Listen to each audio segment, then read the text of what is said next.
Welcome to the Antidote to Anxiety, Part 2. When in a state of intense anxiety, you can go into fight, flight, or freeze. So when you're in fight, a subtle form of fight is to control others, to control the environment, or to control yourself. Or flight, to do a runner. And a more subtle form of that is avoidance, to avoid anything that's a threat. And then to freeze. And a more subtle form of that is to cling to security, even if it's false security like cigarettes or going to someone for security even though they're not. Okay. Now, our emotional state, how we feel, is dependent on three things. Okay? So, for example, anxiety depends on what we're focused on, the meaning we put on that experience, and what we do with our body. So, for example, in order to have experience, you might focus on danger, that the world's scary out there, it's a threat, impending doom. And that could mean that you're powerless and creating anxiety, and then you go into fight, flight, or freeze. Or let's say you focus on judgment, that people are judging you, thinking negative things about you, criticizing you. Then the meaning could be that you feel that you're going to be rejected, and then you go into fight, flight, or freeze.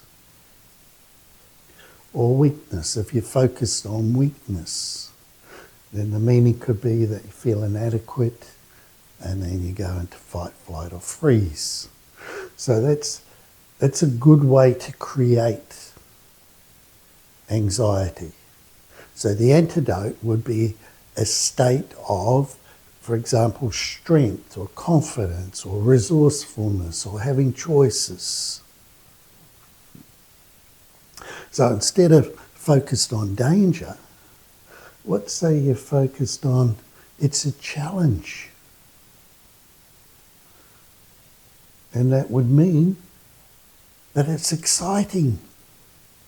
And then what would you do? You'd do it. Get out there and do it. Now, interesting enough, Bruce Springsteen, before he goes out on stage, his heart will pound.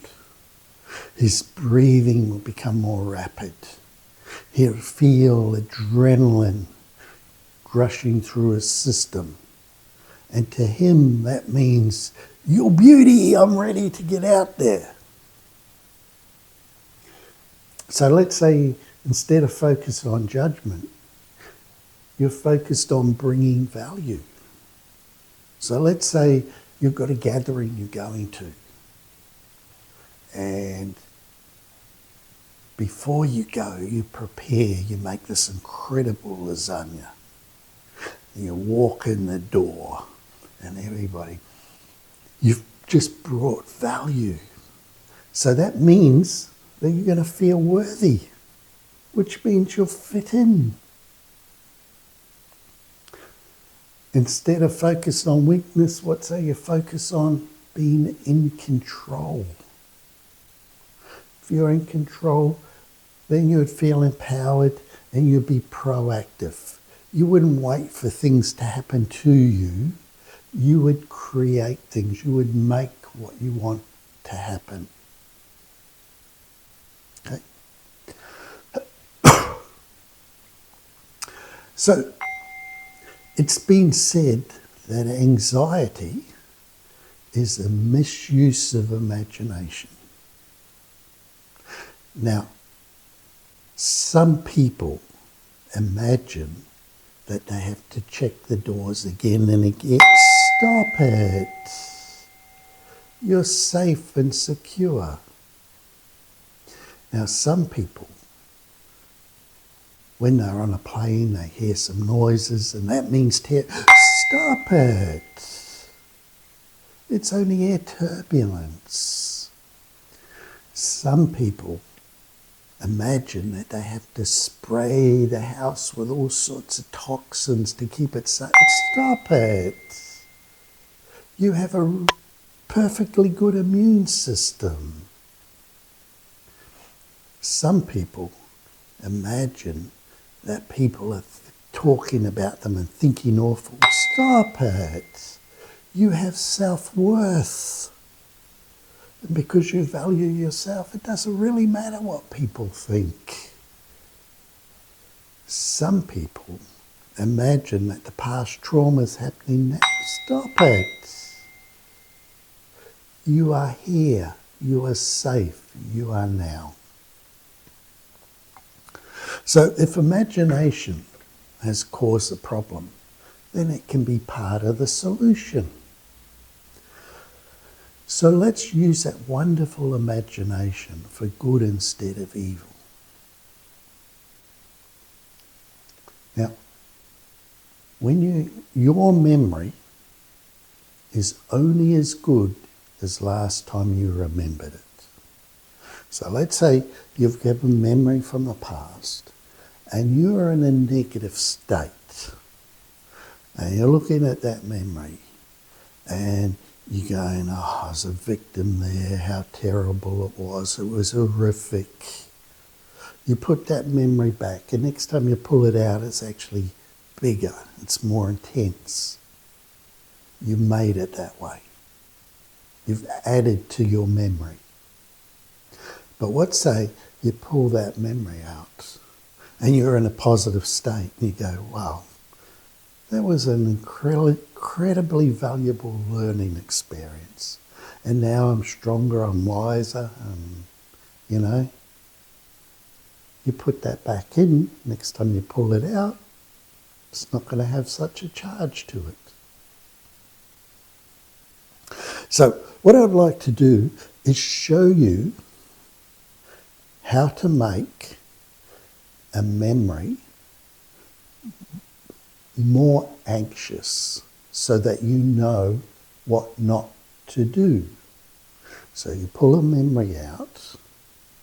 There's some anxiety that you had in the past that you're probably experiencing now in your life. And first of all, you make it bigger. You put a disempowering meaning on it. Poor me. Look what I had to put up with. I was powerless. Look what happened to me. Right? And then you make it inflexible like a rock. It can't change.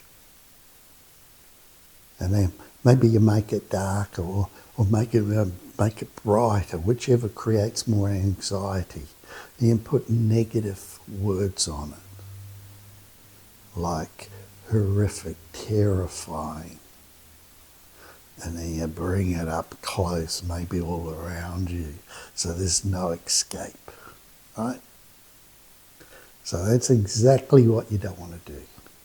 So what I'd like to do is invite you now to do the opposite and take the charge out of the anxiety. So just go to your memory banks and pull out an anxiety. Not too intense, maybe a 5 out of 10 or even less than that. Once you have it, shrink it down into a postage stamp and then put a meaning on it. The meaning could be that I'm older now, I'm wiser, stronger. Maybe it was an incredibly valuable lesson. Wow, thank you. So whatever meaning works for you. And then Make it flimsy or even transparent. You might put some little clouds around it or grow a flower out of it, or just use your imagination. Put some nice pastel colours in there in this little picture. And then, does it work to make it brighter, or would you like to dim it down? Which reduces the charge. And then put in more empowering words like learning lesson or part of my growth. And then take that little postage stamp and let it float away into the further out there, like wisps of smoke. Maybe like even a crumb. Turn as a little crumb and it's picked up by the breeze and floats away way off into the past with things you used to do, but you just don't do anymore.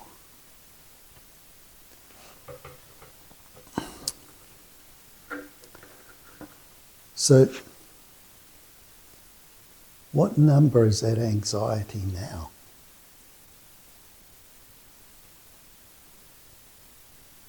So I look forward to seeing you in part 3, where we're going to bring the whole thing together. It's been a pleasure. Thank you.